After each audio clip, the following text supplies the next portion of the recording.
Apa kabar kalian semua? Saya percaya semuanya sehat. Kita akan mulai ibadah kita pada malam hari ini dan sama-sama kita akan berdoa. Tuhan Yesus, kami mengucap syukur untuk malam hari ini Tuhan. Kami anak-anak muda-Mu Tuhan, dimanapun kami berada. Malam hari ini kami memuji dan memuliakan nama-Mu. Di dalam nama Tuhan Yesus, haleluya, amin. Ayo teman-teman boleh bangkit berdiri, kita mau semangat memuji Tuhan pada malam hari ini, haleluya. Kepada kuasa di dalam nama Yesus. Hey. Sama-sama kita mau katakan, namanya Tuhanku, menara yang teguh, kota benteng perlindunganku, Allah yang perkasa, Dia Bapa yang kekal, gunung batu keselamatanku, Engkau yang termulia di bumi di surga, termasyur perkasa selamanya.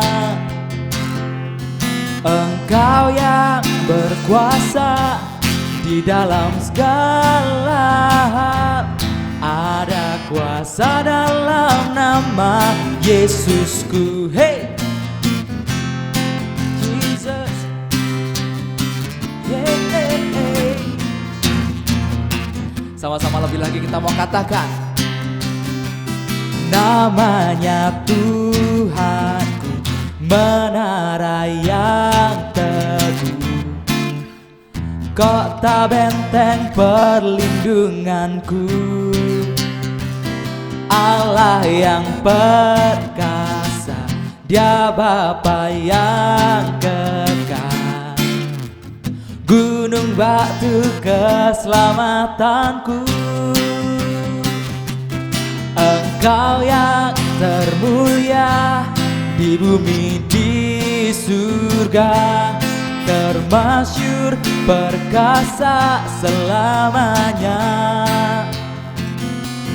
Engkau yang berkuasa di dalam segala hal, ada kuasa dalam nama Yesusku.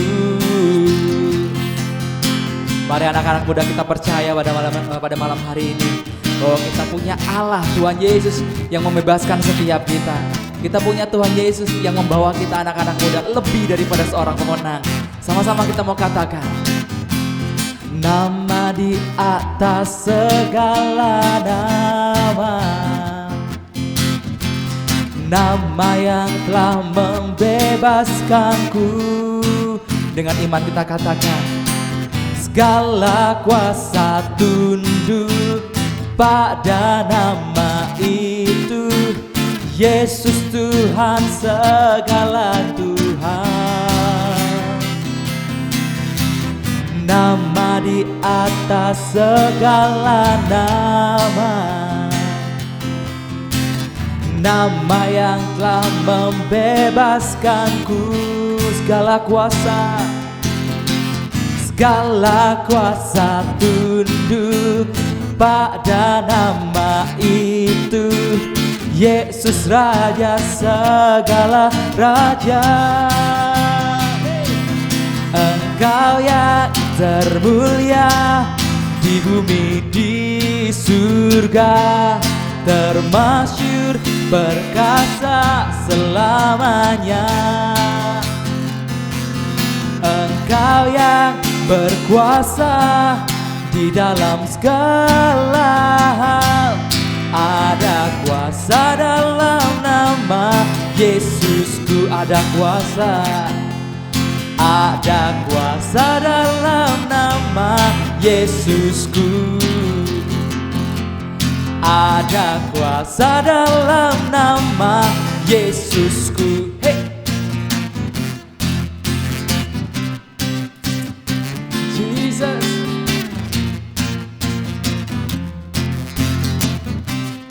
Haleluya. Yes, mari teman-teman kita mau siapkan hati kita pada malam hari ini. Kita mau lebih lagi sembah Tuhan. Mari pasang hidup kita pada malam hari ini untuk lebih lagi percaya dan lebih lagi berserah bahwa Tuhan punya rencana terbaik dalam kehidupan kita. Rencana kemenangan Tuhan sudah sediakan dalam kehidupan kita. Terima kasih Tuhan, terima kasih Tuhan, terima kasih. Jesus, Jesus. Oh. Sama-sama kita mengatakan lagu ini.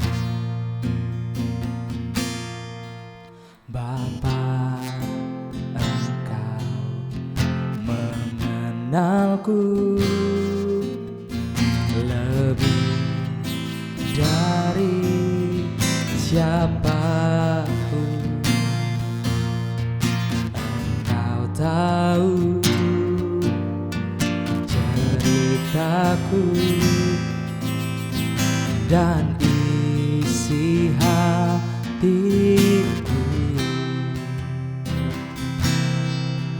Tak peduli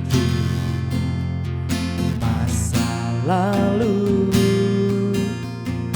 Engkau tetap memilihku.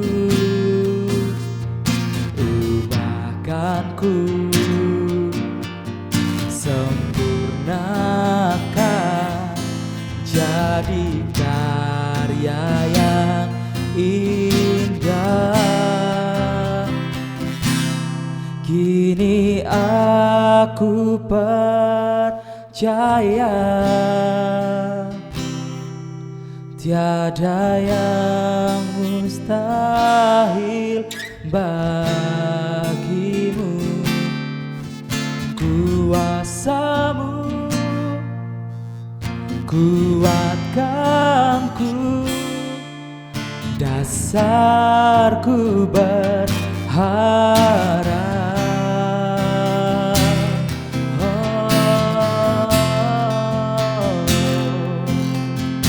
Kita mau ulang lagi dari awal, sama-sama katakan. Bapa, Engkau mengenalku lebih dari siapapun. Engkau tahu ceritaku dan isi hatiku. Tak peduli masa lalu, tak peduli masa lalu, Engkau tetap memilihku. Ubahkanku, sempurnakan, jadi karya yang indah. Kini aku percaya tiada yang mustahil bagimu. Kuasamu kuatkanku, dasarku berharap. Kini aku berserah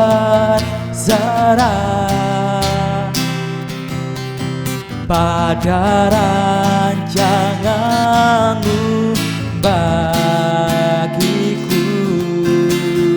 Ku ikuti panggilanmu, bukan setia sampai akhir hidupku.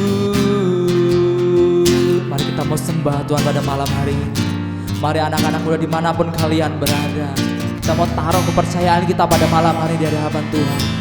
Sembah Engkau Tuhan, kami agungkan Engkau.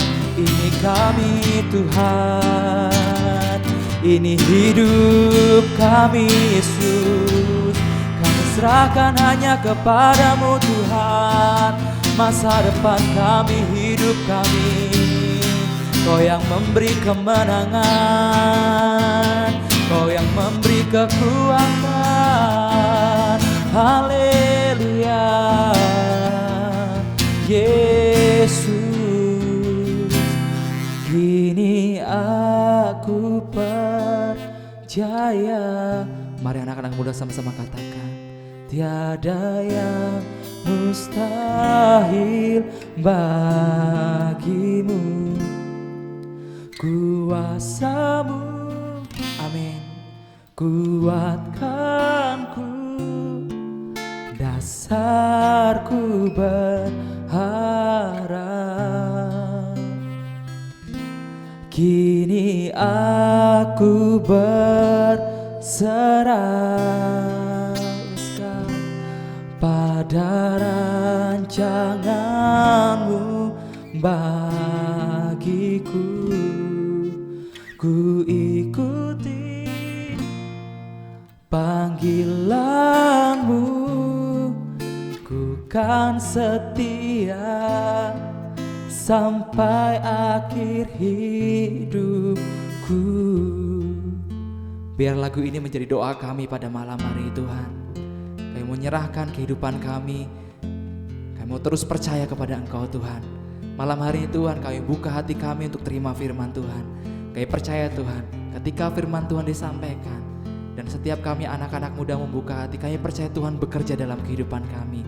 Kami siap di dalam nama Tuhan Yesus, yang siap untuk terima kebenaran firman Tuhan pada malam hari. Sama-sama kita mau katakan amin.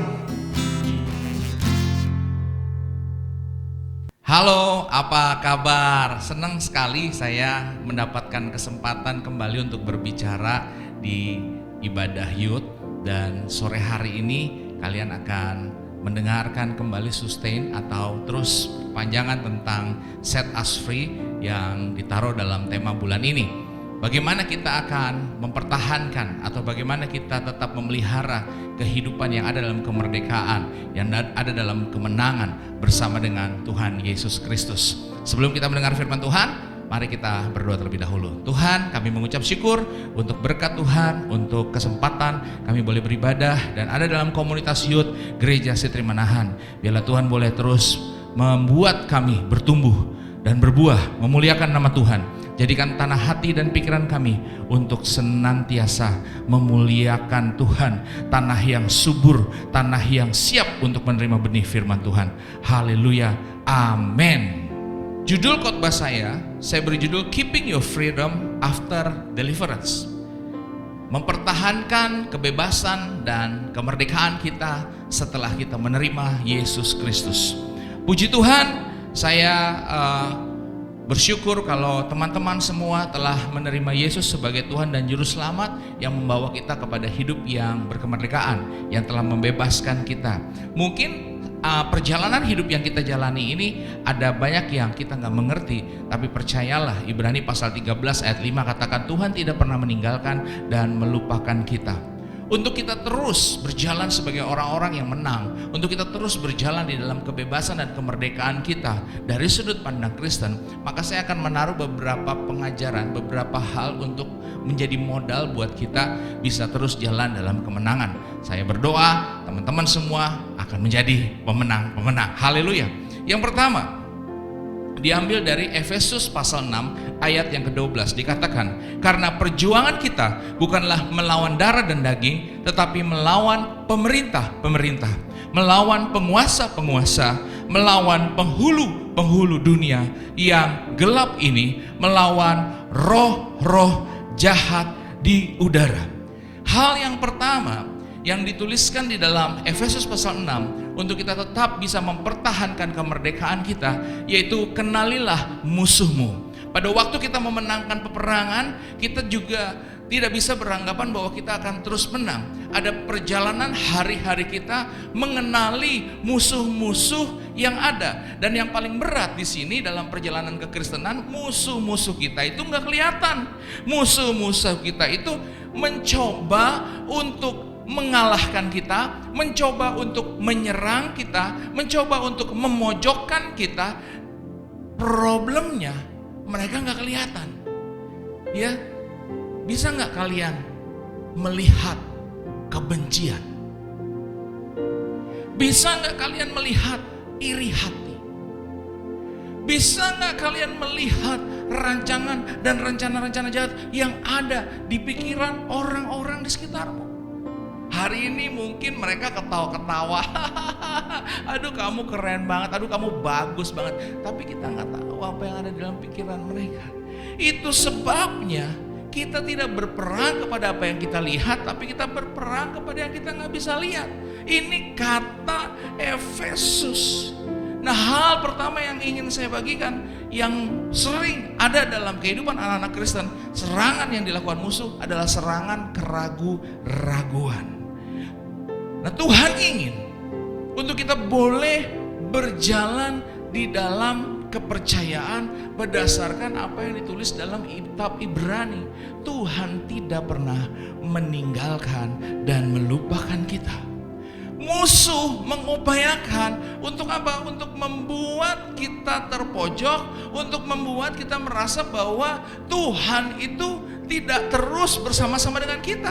Ada kalanya Tuhan akan meninggalkan kita. Pada waktu kita mendapatkan pikiran kita bahwa kita akan ditinggalkan Tuhan, seperti anak kecil yang ditinggalin sama orang tuanya. Seperti waktu kita berjalan rame-rame, seorang kawan yang tidak lagi memiliki teman-teman karena tidak ada yang mau bersama-sama dengan dia. Perasaan tertinggal ini mengakibatkan keraguan-raguan dan ketakutan. Oleh sebab itu firman Tuhan ingatkan, musuh bisa menyerang kita. Hal ini gak kelihatan, tapi sering terjadi. Aduh gimana ya, apakah aku akan bisa? Aduh aku gak ada siapa, gak ada orang tua saya, gak ada kawan saya, gak ada orang yang saya kenal. Bagaimana saya bisa mengatasi hal ini? Saya merasa sendiri. Hei, kamu sudah dimenangkan bersama Kristus dan ada Roh Kudus yang bersama selalu dengan kita. Tanamkan ini di pikiran kita, karena musuh kita, seperti yang saya katakan, kenalilah dia, gak kelihatan, tapi serangannya nyata. Serangan keraguan-raguan. Ragu tentang apa? Ragu tentang masa depanmu. Ragu tentang apa? Ragu tentang apakah engkau bisa menjadi orang yang berhasil. Ragu tentang apa? Ragu tentang apakah engkau bisa diterima oleh orang-orang di sekitarmu. Apakah saya cukup baik untuk bisa diterima? Apakah saya cukup baik untuk bisa berhasil? Apakah saya cukup punya modal untuk saya bisa sukses? Itu terus diserang oleh iblis. Oleh sebab itu, setiap kali musuh menyerang kita dengan keraguan-raguan, katakan, dia adalah Tuhan yang tidak pernah meninggalkan dan melupakan kita. Amin. Amin. Nah, bagaimana caranya kita memiliki modal-modal yang kita dapat daripada firman Tuhan? Hal yang kedua, setelah kita tahu bahwa musuh kita adalah musuh yang gak kelihatan, yang bisa menyerang kita, salah satu contohnya tadi adalah keraguan-raguan, maka yang kita butuhkan yang kedua adalah memiliki waktu-waktu khusus untuk membaca firman Tuhan. Lah ini aduh, Bang, Kak, Om Denso, baca firman Tuhan sih udah dari dulu tahu. Betul, udah tahu dari dulu. Saya nanya, dilakuin gak? Tips dari saya, setidaknya seperti berolahraga, dimulailah 10 menit untuk membaca firman Tuhan. Pakai timer, gunakan waktu, gak usah ngomong pasal, gak usah ngomong ayat, gampangnya begitu. Pakai timer, salah satu metode, bukan metode terbaik, bukan metode paling benar. Salah satu metode pakai timer, lihat 10 menit saya membaca firman Tuhan. Salah satu kesuksesan kita membaca firman Tuhan, banyak orang berpikir dan membuat ini adalah joke atau baca firman Tuhan, ngapain? Baru baca sebentar, tau-taunya tidur. Sebetulnya itu adalah bukti nyata ketika kita membaca firman Tuhan, kita memperoleh ketenangan, kita memperoleh damai sejahtera. Bagaikan bayi yang akan tidur dan dinabobokkan oleh orang tuanya. Zaman dulu ada gini, Nina bobo, oh Nina, herannya bayi bisa tidur. Anak saya dulu salah satu, saya nggak sebutin namanya, waktu masih bayi, opungnya tuh gendong. Kalau dia udah mulai rewel, itu dia udah mau tidur. Lalu opungnya tuh selalu menyanyi begini, anak ganteng, anak ganteng, anak ganteng, anak ganteng, anak ganteng, anak ganteng. Saya ngomong anak ganteng ya, berarti udah tahu dong, berarti anak saya yang cowok. Itu dia kalau dibilang anak ganteng pada waktu bayi, langsung tidur. Perhatikan firman Tuhan yang kita baca. Firman Tuhan yang kita baca tidak ada di dalam tulisannya begini, ketika engkau mendekat kepadaku, maka kematian juga akan menjadi bagianmu. Ketika engkau mendekat kepadaku, maka keburukan masa depan, kesulitan-kesulitan, bebanmu akan bertambah. Tidak ada seperti itu. Firman Tuhan katakan begini, ketika engkau mendekat kepadaku, hidupmu akan penuh dengan damai sejahtera, hidupmu akan menjadi berkat, hidupmu akan menjadi mulia. Pengalaman dari satu tempat kepada tempat yang bagus, kepada tempat yang bagus lain, kepada tempat bagus yang lainnya. Itu kata firman Tuhan, sehingga waktu kalian baca pertama kali kalian artinya kalian mendapatkan ketenangan. Firman Tuhan hidup, sukses, dan berhasil memberikan ketenangan kepada hidup kalian. Namun saya mau kasih tahu, jangan hanya pada tahap keberhasilan kalian tidur. Capailah keberhasilan mendapatkan ketenangan dalam kesadaran. Saya galau, tapi saya tenang. Gimana coba tuh? Saya susah, tetapi saya bertahan. Saya sulit, tapi saya tidak mengeluh. Wah, saya diputusin, tapi saya nangis. Iya. Oke, kembali kepada firman Tuhan lagi. Yang ketiga, setelah kita memiliki waktu-waktu yang khusus membaca firman Tuhan, yang ketiga, milikilah waktu-waktu khusus berdoa. Bagaimana kita bisa mengucapkan, bagaimana kita bisa mengkomunikasikan keinginan kita tanpa kita berbicara. Kalian sudah tahu bahwa sumber segala sesuatu ada pada Yesus. Yesus yang memberikan kemenangan, Yesus yang memberikan kemerdekaan dalam hidup kita. Tetapi kalau kita tidak mau belajar berkomunikasi dengan Tuhan, maka kita nggak bisa berkomunikasi dengan Tuhan. Modal berkomunikasi dengan Tuhan adalah firman-Nya. Setelah kita membaca firman, maka firman Tuhan yang kita baca akan menjadi modal buat kita untuk kita boleh memiliki kehidupan yang berdoa bersama dengan Tuhan. Di situ kita mulai mengkomunikasikan hal-hal sederhana. Hari ini Tuhan, ada orang-orang yang mengatakan hal-hal negatif dalam hidupku, yang mengatakan aku tidak pernah berhasil, yang mengatakan aku ini orang kurang benar, aku ini anak yang gak baik. Tapi firman Tuhan berkata bahwa engkau tidak memandang rupa, engkau Tuhan yang selalu menerima. Oleh sebab itu Tuhan, berikanlah ketenangan dalam doa begitu. Wah, ujian besok gurunya killer, wah dosennya mungkin killer. Atau mungkin kalian harus berhadapan kepada orang tua untuk meminta tambahan duit lagi untuk gadget yang baru, komputer yang baru, atau mungkin kendaraanmu rusak perlu diservis dan bilang sama orang tua kalian nggak berani. Berdoa minta ketenangan sama Tuhan, belajar berkomunikasi. Hal-hal sederhana ini akan membawa kalian kepada pengalaman-pengalaman luar biasa. Nah, pengalaman luar biasa itu akan mengangkat kalian mengkomunikasikan hal-hal yang luar biasa. Dari cuman sekedar minta perawatan sama Tuhan. Tuhan, biarlah aku bisa potong rambut, dapat tukang potong rambut yang bagus, biarlah aku bisa punya sepeda, biarlah aku bisa punya HP. Dari hal-hal yang sederhana ini, engkau akan berubah menjadi pendua-pendua beri. Tuhan, aku berdoa buat jiwa-jiwa, buat teman-temanku yang belum mengenal Tuhan, buat orang-orang yang suka bolos, buat teman-temanku yang masih dalam kesulitan. Kalian mulai berdoa seperti itu. Kalian akan menjadi anak yang tangguh.